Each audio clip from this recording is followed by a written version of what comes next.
Salut les amis, bienvenue sur le podcast Listen to Your Coach, le podcast créé pour toi, que tu sois entraîneur, athlète amateur, professionnel ou tout simplement passionné de sport. Ici on parle sport, santé, bien-être, performance, science, bref, tous les sujets qui te permettront d'être la meilleure version de toi-même. Les amis, j'espère que la team 100% perf se porte bien, j'espère que vous faites des perfs et que vous êtes en bonne santé, c'est le plus important les amis. Alors avant tout, avant de commencer ce podcast, je dois vous présenter des excuses. Effectivement, j'ai été très long à sortir ce troisième épisode. Alors je suis vraiment désolé pour l'attente. Je vais pas me cacher derrière les excuses, mais pour que vous ayez peut-être un peu le contexte, j'étais pas mal pris par le boulot. Il y avait le dernier tournoi international de nos badistes à l'académie où on entraîne, et donc j'ai eu 3 jours de coaching intensif, et puis derrière on a enchaîné sur un stage de badminton qui était aussi très intensif parce que il y avait 75 gamins et il y avait des capitaines d'équipe et j'étais capitaine d'équipe, donc j'avais de très lourdes responsabilités, à savoir encourager mon équipe, essayer de driver, essayer de faire en sorte qu'il y ait une vraie cohésion. Et puis quand on est capitaine, le petit avantage qu'on a, c'est qu'on peut également faire les activités et les jeux avec les gamins, parce qu'on est capitaine comme dans n'importe quelle équipe, on participe un petit peu. Alors il y a des fois on est un peu plus en retrait, on est plus en mode coach, mais il y a des fois où on est là en mode stagiaire comme eux, et du coup on essaye d'envoyer le maximum de vibes. Et je vous avoue que j'avais juste plus de voix à la fin du stage, et là je commence, ça fait 2-3 jours que j'ai bien récupéré, et il y a des fois où ça s'entend un tout petit peu, donc si parfois par moment j'ai la voix un petit peu cassée, je m'en excuse. Voilà, j'avais besoin de récupérer tout simplement, et puis comme on dit, j'y ai laissé des plumes, voilà, et voilà, je me suis bien reposé, j'ai pas mal de temps libre en ce moment, et les amis, votre gars Matt est là, fidèle au poste. Et donc aujourd'hui on va parler JO, Paris 2024, on va parler l'eau de la Seine qui a pas mal buzzé on va dire en ce moment, et puis bien évidemment toujours le côté pratique, côté où je vous donne un petit peu mes tips. Et donc aujourd'hui les amis, j'ai décidé de vous donner mes 5 meilleurs conseils pour les débutants qui démarrent une nouvelle activité physique en cette période d'été où il commence à faire beau, il commence à faire chaud. Il y a certaines personnes qui se mettent à découvrir de nouvelles activités physiques, et voire même certaines personnes qui se mettent surtout à la course à pied ou au fitness pour le summer body, même si les gars, le summer body, là, c'est too late, c'est un peu trop tard, là. Là, par contre, vous préparez le summer, merde, j'ai dit n'importe quoi, le body hiver. J'ai oublié comment on dit hiver en anglais. Je pense que je peux encore bien récupérer de mon stage, faut encore que je dorme la type. Et donc voilà, j'y reviendrai un petit peu plus tard, mais avant cela, comme d'habitude, les annonces du jour. Et donc là, on va essayer de faire très très court. Vous pouvez profiter actuellement d'1 mois offert sur notre programme de mobilité quotidien. Et là, attention, parce que GoWOD n'a qu'à bien se tenir.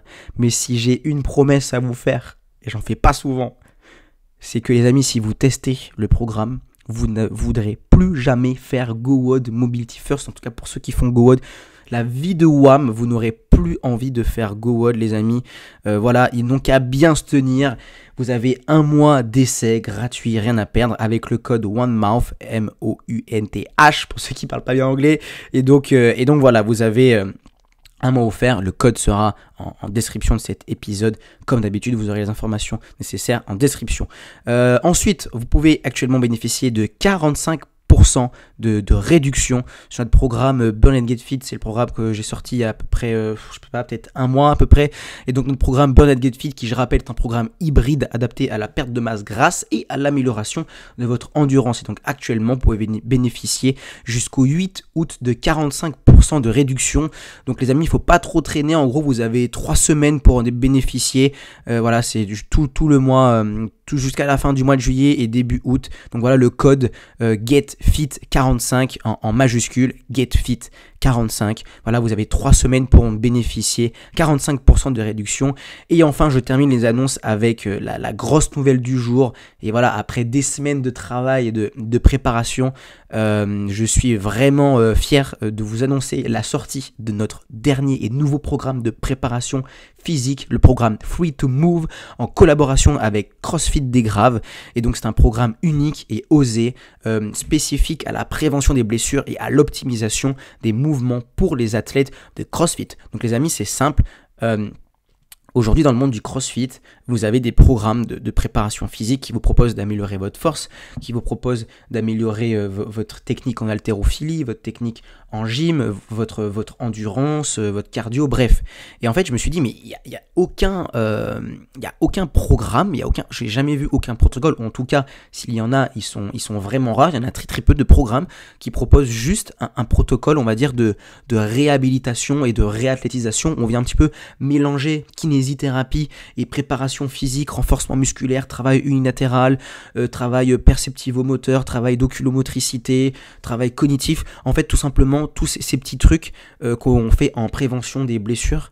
Et on est tellement dans optimisation, progresser, que en fait, on oublie le côté, ok, je progresse. Ok, je vais m'améliorer. Par contre, est-ce que mon corps, est-ce que mes articulations, est-ce que mes tendons, est-ce que mon système nerveux cérébral, il est apte et il est opérationnel pour suivre, entre guillemets, le schéma de progression que j'ai envie d'atteindre. Donc, je me suis dit, ok, on va faire un programme que prévention des blessures et optimisation du mouvement.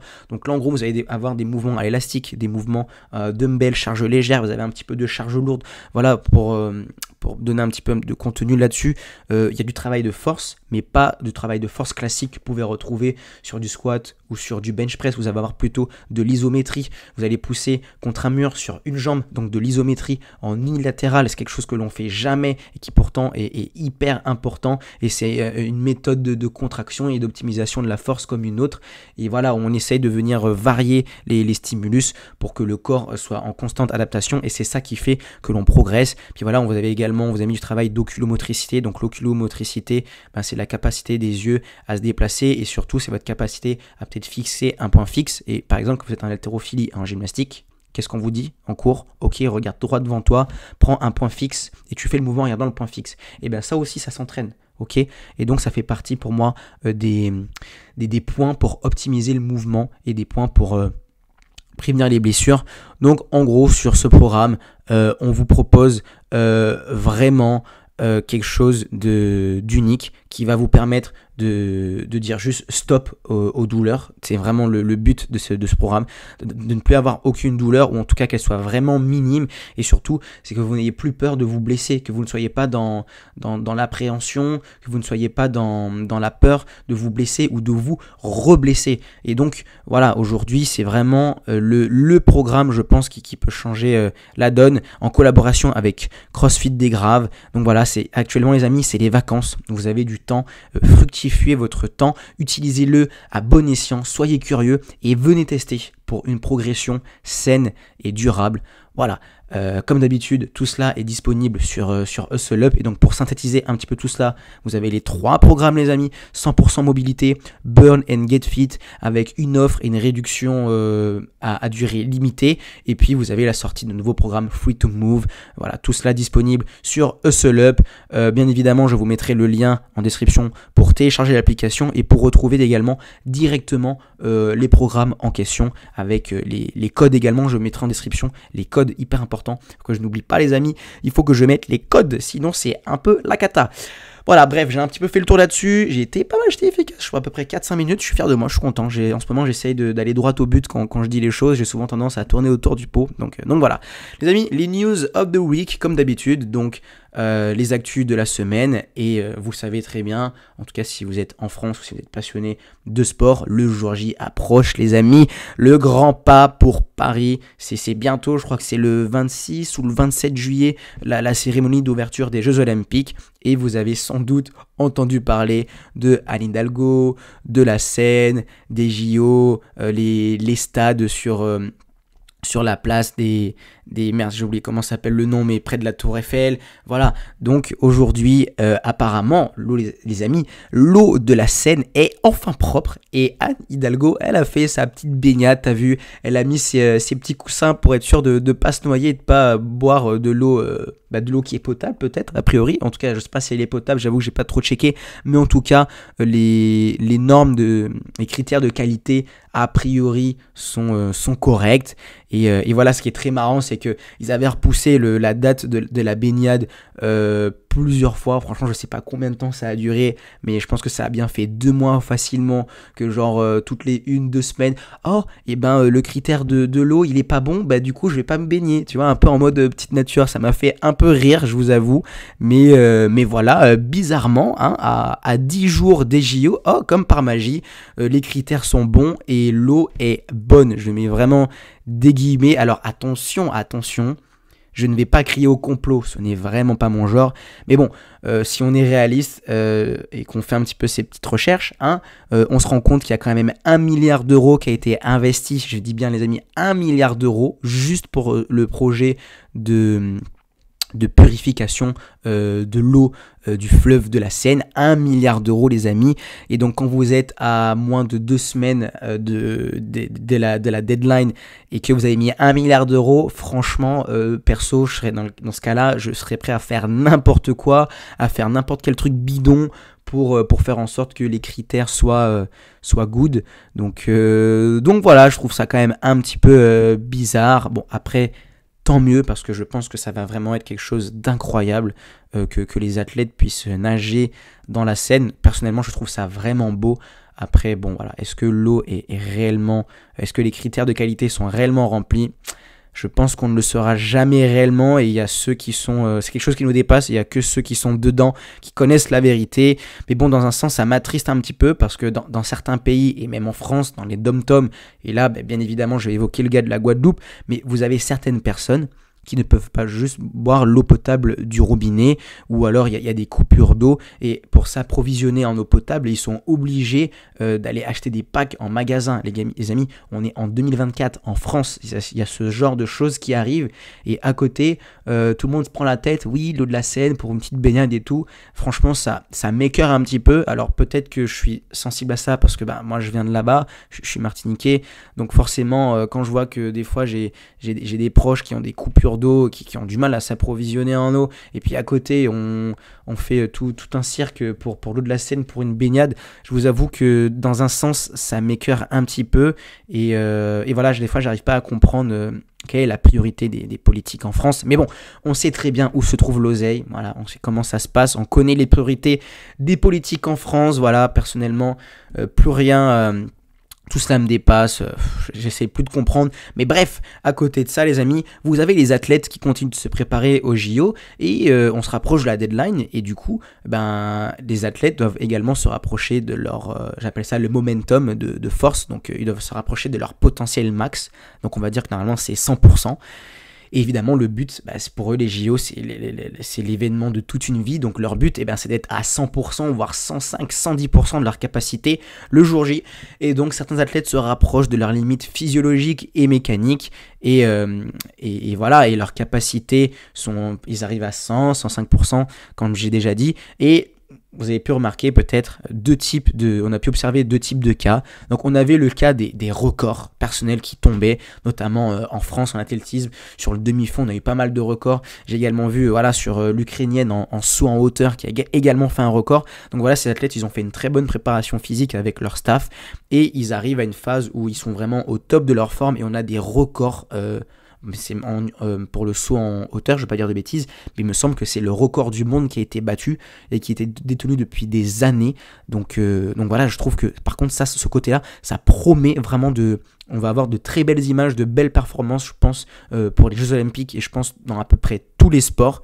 Mais à côté de cela, on a pu observer également des blessures, et c'est également le risque quand vous essayez d'être au maximum de vos capacités. Il y a des personnes qui ont un très très bon génotype, et le corps il arrive à s'adapter, il arrive à accepter, et les gens arrivent à aller vraiment à taper dans le dur. Et tu as d'autres personnes qui, en fonction aussi de leur contexte social, leur contexte psychologique, il y a d'autres personnes qui se blessent tout simplement, et qui et qui se pète. Et bien évidemment, je pense vous avez entendu parler du cas de Kevin Mayer qui s'est blessé sur sa course en 110 mètres et au meeting de Paris. Et j'avoue que ça craint les amis quand même, ça craint. Alors je ne connais pas le degré de lésion de sa blessure, mais dans tous les cas, quand vous êtes dans le mois de votre échéance, vous arrivez à J-30 et que vous avez une blessure, c'est toujours la merde et c'est vraiment pas bon pour lui. Pour finaliser sa préparation physique, c'était vraiment la pire des choses qui pouvaient arriver. Et donc voilà, est-ce qu'il sera en forme le jour J? Eh bien, difficile de se prononcer là-dessus, mais bon, le connaissant, ce qui est sûr, c'est qu'il sera là. Après, est-ce qu'il va nous faire un décathlon en entier? Est-ce qu'il va s'arrêter au bout de 1 ou 2 épreuves? On ne le saura que au moment présent. Dans tous les cas, force à lui, et j'espère qu'il va vite récupérer. Là, actuellement, il bouffe, on appelle ça des caissons hyperbares, donc c'est des caissons... vous avez qui vient simuler en fait une pression atmosphérique comme si vous étiez en montagne, et du coup ce qui se passe c'est que vous avez un petit peu moins d'oxygène, et puis en plus de cela il y a aussi la pression avec les barres, l'unité en barres, et donc en fait ça vient stimuler votre système cardiovasculaire, et ça va créer en fait le fait que tout soit compacté, donc on parle de vasoconstriction, ça va créer comme réaction une vasodilatation, et donc on va avoir un flux sanguin qui va être beaucoup plus rapide, et donc en fait tous les échanges sanguins vont se faire plus rapidement, et donc le processus de récupération se fait plus vite, et en ce moment il fait que ça H24, c'est vraiment chiant, donc ça veut dire qu'il peut pas trop s'entraîner, vous voyez il est en mode récupération, et on est plus sur l'optimisation de la perf, donc voilà, force à lui. Et puis écoutez les amis, on va suivre ça de très très près, voilà. En attendant, on va passer sur le sujet du jour, et ça me permet de vous rappeler. Donc aujourd'hui, je vais vous donner mes 5 meilleurs conseils pour les débutants, pour tous ceux et celles qui veulent se mettre au sport, mais qui ne savent pas trop comment s'y prendre. Voilà, j'ai eu quelques retours, j'ai eu quelques questions qui m'ont été posées à ce sujet-là. Du coup, je me suis dit, ok, tiens, vas-y, en cette période de vacances estivales, il y a quand même pas mal de personnes qui, je pense, sont dans ce cas-là. Donc, vas-y, je vais faire un sujet là-dessus, je vais faire un épisode là-dessus.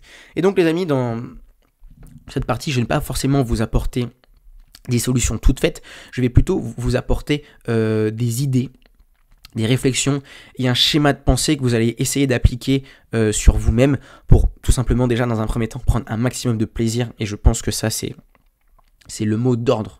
Faites une activité où vous prenez du plaisir, et surtout pour que vous puissiez persévérer le plus longtemps dans l'activité que vous allez pratiquer. Donc voilà, je vais essayer de sortir du schéma de TikTok, Instagram, réseaux sociaux, je vous donne la solution, ça marche comme ça, 10 minutes, 15 minutes, en 2 semaines des résultats. Non, ça vous n'allez pas retrouver ça ici. Si vous voulez ça, allez ailleurs. Ça se passe pas ici. Chez moi, je vais essayer de donner plutôt des réflexions, des pistes d'amélioration, mais je ne vous donnerai jamais la solution. Parce qu'on est trop en mode de jouer un truc, hop, c'est tendance, vas-y, j'applique bêtement, sans savoir réellement ce qui se passe, sans réellement comprendre. Et ça nous rend bêtes, je trouve. Et je trouve ça vraiment triste. Alors, tout le monde n'est pas dans ce cas-là, mais malheureusement, chez les jeunes générations, on est beaucoup dans ce cas-là. Et donc voilà, aujourd'hui, des pistes, des réflexions, des idées, des schémas. Premier type, les amis, donc on va faire attention à l'environnement, ok? Donc déjà, vous voulez pratiquer une nouvelle activité. Avant de pratiquer cette activité, posez-vous d'abord cette question. Ok, la question de l'environnement. Est-ce que je veux pratiquer en intérieur ou est-ce que je veux pratiquer en extérieur? Imaginons, on va prendre le cas de la course à pied ou du vélo. Est-ce que je veux pratiquer en extérieur, sur de la route, sur des chemins? Est-ce que je vais être à l'ombre? Est-ce que je vais être au soleil? Est-ce que je vais être en bord de mer? Est-ce que je vais être en montagne? Est-ce que je veux faire du vélo ou de la course en intérieur? Parce qu'il y a aussi des tapis. Donc voilà, posez-vous cette question. Pour moi déjà, c'est le premier point. Et est-ce que vous êtes plus heureux à pratiquer en extérieur ou en intérieur? Est-ce que vous avez envie de profiter de la nature? Est-ce que vous êtes très très nature? Ok, ou alors est-ce qu'au contraire vous n'êtes pas trop nature, vous êtes plutôt en mode non, moi je vais être dans mon coin un petit peu tranquille et tout, et vous êtes plutôt au team intérieur? Ok, une fois que vous avez répondu à cette question, deuxième question par rapport à l'environnement, est-ce que vous voulez être seul ou est-ce que vous voulez être en équipe? Est-ce que vous voulez être dans une communauté?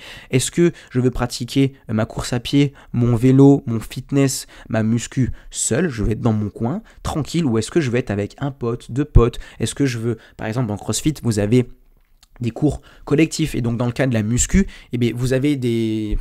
voilà, je vais parler simple. Pour ceux qui se mettent au fitness, pour les gens qui font du fitness, aujourd'hui vous avez deux solutions. Soit vous passez, même trois d'ailleurs, soit vous passez par Fitness Park, par Basic Fit, vous prenez un abonnement et du coup vous vous retrouvez dans le cadre de plutôt de je prends un abonnement, il n'y a pas des coachs, maintenant il y a des cours collectifs qui se font de temps en temps, donc ça c'est plutôt sympa, c'est vraiment bien, ils sont bien adaptés là-dessus. Ils avaient surtout le côté où j'arrive, j'ai ma serviette, j'ai ma gourde, j'ai ma musique, je fais mon truc, je fais mes reps sur le banc, je fais mes squats, je fais mon vélo, je suis un petit peu seul dans mon monde et tout le monde est un petit peu seul dans son monde, on se capte pas trop. Alors bon, il y a quand même des gens qui arrivent à créer des affinités, mais pour moi ça reste des exceptions et de façon générale c'est vraiment ça aujourd'hui. Je côtoie assez régulièrement ce milieu-là et je le vois de mes propres yeux tous les jours au quotidien. Donc voilà. Après, il y a peut-être des salles qui sont différentes, ça peut arriver, mais de façon générale, on est sur ça. Ok. Deuxième solution, vous avez aussi être dans un club de fitness. Et donc là, on est un peu moins dans ce truc un petit peu solo. Et les box de CrossFit aussi sont dans ce cas-là. Club de fitness, club de CrossFit. C'est toujours du fitness, mais voilà, vous allez être pris en charge par un staff, par un coach. Voilà, vous allez avoir des cours collectif, donc vous allez être entouré de personnes, il y a une vraie interaction avec les gens, le coach il est là pour vous apporter des adaptations, pour vous donner des conseils, et puis ce que je trouve génial, c'est qu'on peut avoir Michel qui a 55 ans, qui sait pas faire de traction, du coup qui va faire des tirages aux anneaux, et qui peut pas faire de box jump, et du coup va faire des step-up, et à côté vous allez avoir Eric, qui a 25 ans, qui lui, les muscle up, il va en faire 45, les tractions, easy, et puis pour les box jump, et il va les enchaîner en plio, et donc chacun a son adaptation sur le cours, ça c'est vraiment le rôle du coach, et on va se retrouver dans un cours où on a tout le monde qui va se donner à fond avec ses adaptations, et ça je trouve ça vraiment chouette parce qu'on se la donne tous à fond, peu importe notre niveau, et à la fin on se check, tout le monde est content et c'est un vrai lieu d'interaction. Et après des fois on n'a même pas envie de s'entraîner, mais comme on sait qu'on va retrouver un tel et un tel et un tel et qu'on va être ensemble, eh bien on vient pour cet aspect communautaire, et ça c'est une vraie force, c'est un vrai engagement de la communauté CrossFit, et qu'on retrouve également dans certains clubs de fitness, voilà, où il y a vraiment des amitiés qui se créent, et c'est vraiment un centre d'interaction sociale, à contrario, par exemple, des fitness parks, des basic fit, des salles de muscu comme ça.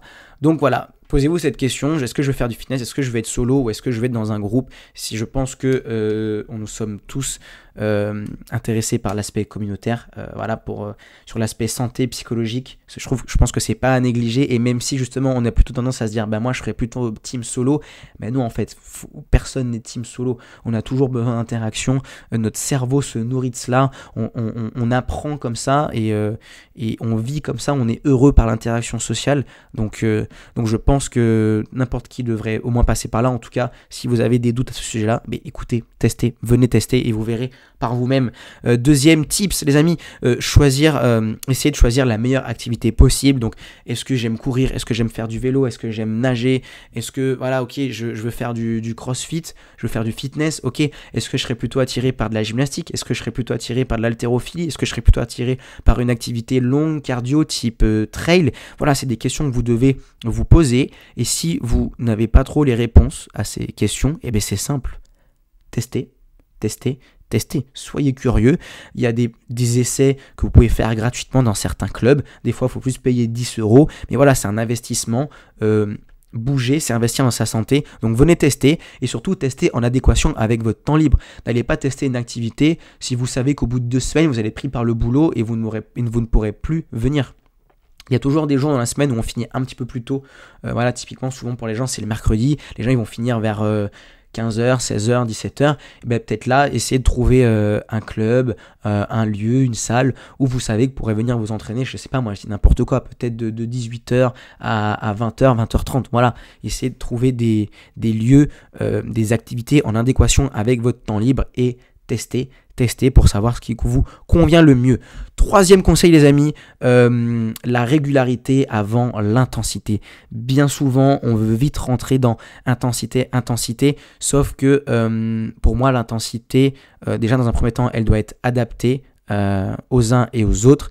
Et le problème de cela aujourd'hui, c'est qu'avec les réseaux sociaux, c'est que bien souvent, lorsque l'on voit les gens mettre de l'intensité, on voit soit des sportifs de haut niveau qui mettent une intensité maximale à leur échelle, avec beaucoup de force, beaucoup de vitesse, de l'intensité au niveau cérébral qui est parfois inhumain, ou alors on voit des gens qui font n'importe quoi avec une technique dégueulasse, avec un deadlift, souvent c'est le deadlift qui passe, ou les squats qui sont dégueulasses, et les mecs qui mettent très lourd, et c'est moche, et moi je regarde le truc et je me fais « Wouah, Chabin, mais qu'est-ce que tu fais là? Tu vas te péter !» Et la question c'est pas de savoir si tu vas te péter, la question c'est juste de savoir quand, parce que c'est sûr que tôt ou tard ça va arriver.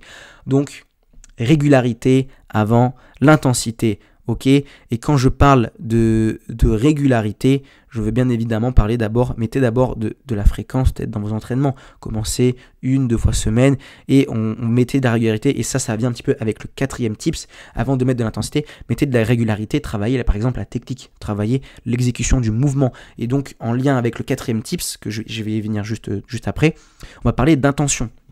Donc la régularité avant l'intensité, ok, et les intentions avant l'intensité également. Pourquoi? Parce que votre corps, il s'adapte. Si c'est une nouvelle activité, votre corps s'adapte. Et donc dans un premier temps, si vous découvrez un nouveau mouvement, typiquement le squat, ok, peut-être que votre corps il est capable de faire, peut-être que le max minimum sur un squat de votre corps, quand vous débutez, peut-être que c'est 50 kg, ok? Et vous avez la force pour faire 50 kg, vous êtes capable de mettre l'intensité pour 50 kg.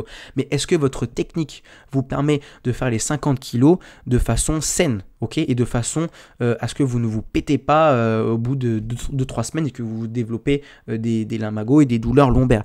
Donc régularité dans cela, ok, dans les intentions et dans la technique. Donc ce 3e, 4e tips qui est vachement en lien, ok? Et donc pour finir un petit peu sur le 4e tips, quand je parle d'intention, je parle d'intention d'exécuter correctement le mouvement, ok? Je vais plutôt parler de proprioception et de sens kinesthésique. Toujours sur le cas du squat, quand je fais un squat, c'est pas juste je prends ma barre et je vais en haut, je vais en bas. Non, c'est je prends ma barre, je la place bien, ok, je fais 1 pas, 2 pas, ok, je place bien mes pieds, est-ce qu'ils sont bien placés? J'essaie de sentir mes orteils, j'essaie de sentir mon talon, ok, je mets les orteils un petit peu vers l'extérieur. Maintenant, tac, je vais commencer à descendre. Pour commencer à descendre, ok, j'envoie le bassin un petit peu vers l'arrière, je commence à fléchir les genoux. Là, je sens que mon bassin, il est au niveau des genoux. Hop, j'arrive en bas du mouvement. Vas-y, je commence ma montée, je pousse, extension du genou. J'essaie de garder mes genoux dans l'axe, je commence à monter. Hop, ok, mon bassin arrive au niveau du genou. Et là, tac, je viens de finir, j'ai placé mon mouvement. Ok, et c'est comme ça que ça devrait se passer. C'est exécution dans le mouvement et intention de sentir le mouvement, d'essayer de sentir son corps. Ok, méga important si justement vous voulez développer une bonne technique et une bonne mécanique que vous allez pouvoir répéter plusieurs fois sans jamais vous blesser à cause de la technique. Attention, des fois on peut se blesser parce qu'on a une charge beaucoup trop lourde, mais en général quand on a une bonne technique et qu'on fait bien les choses justement avec intention et régularité, eh bien, les choses se passent très bien. Et on ne se blesse pas parce qu'on a une mauvaise technique, on va peut-être se blesser parce qu'on va trop s'entraîner, parce qu'aujourd'hui j'étais un peu fatigué, j'ai mis beaucoup trop lourd, voilà, ok. Mais en tout cas, régularité, intention et 4e, c'est le dernier tips. Je regarde mon ordi, j'ai mes petits mots-clés. Donc, après la régularité, après les intentions, le dernier tips, progressivité et consistance. Donc, je vais m'expliquer là-dessus. Vous débutez une activité, commencez avec 1 ou 2 séances par semaine, même si vous kiffez le truc et vous êtes à fond. On parle du principe que c'est une nouvelle activité. On parle du principe que votre système nerveux n'a pas encore les prérequis. Vous n'avez pas peut-être encore enregistré le schéma moteur et le pattern de mouvement. Et donc, des fois, vous êtes encore en assimilation sur la technique du mouvement, justement, imaginons sur le squat, et vous commencez déjà à mettre du lourd, alors que votre corps, il est encore en mode « Mais attends, en fait, on n'a pas encore passé la seconde, et là, tu veux direct qu'on passe sur la 5e. » Ok, c'est une image qui est pas trop mal, je trouve. Donc voilà, progressivité et consistance. Commencez avec 1-2 séances par semaine sur 2 voire 3 mois. Ok, si vraiment on débute une activité qu'on n'a jamais fait, et en plus de cela, si on est vraiment sédentaire et que on ne bouge vraiment pas, je vous conseille même de faire 1-2 séances par semaine, peut-être même sur 5 voire 6 mois. Ok, vraiment le temps que le corps s'adapte ou que le temps vraiment que l'on se sente à l'aise sur l'activité. Et puis je vous rappelle que vous avez un taf à côté. Ok, il ne faut pas non plus que vous pratiquiez une activité qui vous bouffe trop votre énergie. et que vous soyez fatigué et que ça vient créer du, entre guillemets, c'est pas du surentraînement, mais ça serait du surménage et une surcharge émotionnelle et cognitive. Ok, donc il faut laisser au corps le temps de s'adapter, et pour cela vous devez être du coup régulier en termes de fréquence, 1-2 séances par semaine quand on débute, et petit à petit on va augmenter, peut-être passer à 3 séances par semaine, mais ne passez pas tout de suite, ok là ça fait 2 mois, je suis à 2 séances par semaine, tiens vas-y, la semaine prochaine je vais m'entraîner 3 fois, et à partir du mois d'après, tiens vas-y je vais faire 5 fois. Non, ça c'est niet, progressivité toujours, ok. Et pardon. Et du coup, donc voilà, on essaie vraiment d'être régulier sur la fréquence d'entraînement, sur le volume également. Si je m'entraîne 1 heure à chaque fois, du jour au lendemain, je vais pas me dire, tiens, maintenant mes séances, elles vont durer 1h30, 2 heures. Non, on essaie vraiment d'être régulier. Et si on veut passer de 1 heure à 2 heures, on va faire 1h15, on va faire 1h30, on va faire 1h45, et ensuite, peut-être, on va faire 2 heures, ok. C'est comme ça que ça va se passer. Ne brûlez pas les étapes, soyez patient, step by step. Donc voilà, avec ces 5 conseils, donc je vous rappelle, posez-vous la question de l'environnement où je veux pratiquer. Est-ce que je veux pratiquer seul? Est-ce que je veux pratiquer en communauté? Est-ce que je veux pratiquer en intérieur, en extérieur? Le choix de l'activité, quelle activité je veux pratiquer en fonction de mes doutes et de mes questions, et venez tester, allez tester une activité, contactez des clubs, faites des recherches et pratiquer et tester des activités en adéquation avec votre temps libre. Troisième tips, du coup, on a parlé de régularité, la régularité avant l'intensité. Ensuite, on a parlé d'intention, d'exécution, du mouvement. Ok, donc ça, c'est le 4e tips. Quand je pratique un sport avec un nouveau mouvement, il faut que je me concentre sur la technique de mouvement, et donc pour ça je dois mettre l'intention, psychologiquement je dois mettre l'intention de vouloir exécuter correctement et d'essayer de sentir le mouvement, les chevilles, le genou, le ventre, le corps, les épaules, la tête, le bassin, voilà. C'est un petit peu de travail de proprioception et de conscience corporelle, et c'est ça qui vous permettra de progresser au mieux. Et le dernier tips, on a parlé de progressivité et de consistance. Je viens justement de m'étaler là-dessus, donc je ne vais pas rentrer dans les détails, mais voilà, on essaie d'être progressif sur les fréquences, les durées d'entraînement. Voilà, commencez pas tout de suite avec 3-4 séances par semaine. On essaie d'être progressif, à moins d'être vraiment sportif, un ancien sportif de niveau, sportif de très bon niveau, où on pratique déjà beaucoup. Et même si on pratique une nouvelle activité, je pense qu'on a une meilleure capacité d'adaptation. Notre cerveau s'adapte beaucoup plus vite, et des fois, on a des schémas moteurs qui sont très proches de la nouvelle activité qu'on va pratiquer. Du coup, à ce moment-là, on peut se permettre de faire impasse sur ce côté-là, parce qu'on a déjà un gros vécu au niveau sportif. Donc voilà les amis, avec ces 5 conseils, normalement, en tout cas je pense que vous avez les bonnes cartes en main pour démarrer une activité physique saine, et surtout pour prendre un maximum de plaisir, et ça pour un bon bout de temps.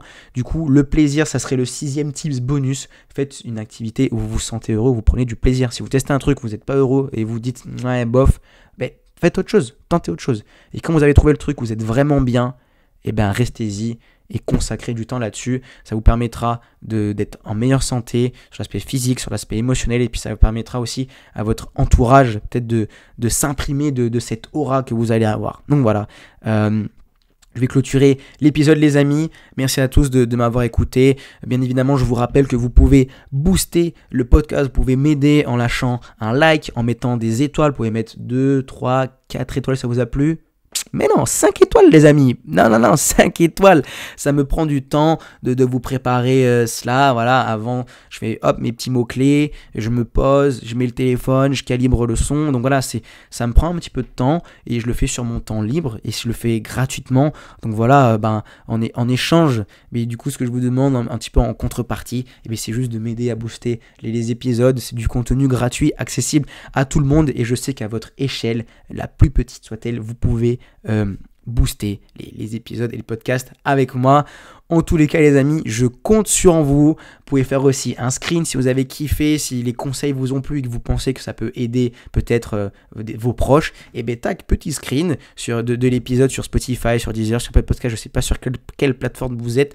Petit screen, et vous partagez sur les réseaux pour inviter les gens à venir écouter. Voilà, j'essaierai de mettre des extraits des épisodes que vous pourrez aussi partager. Je rappelle que vous pouvez me suivre sur Instagram 100% perf.training, et puis également vous pouvez suivre mon compte perso Mathis28-P. Je vous mettrai tout ça bien évidemment en description comme d'habitude.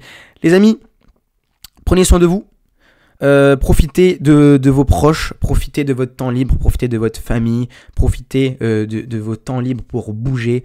Soyez curieux, allez faire de nouvelles activités, faites du sport, bougez, prenez soin de vous. Je vous fais des gros bisous, je vous dis à très vite en l'eau de soleil. Ciao, ciao.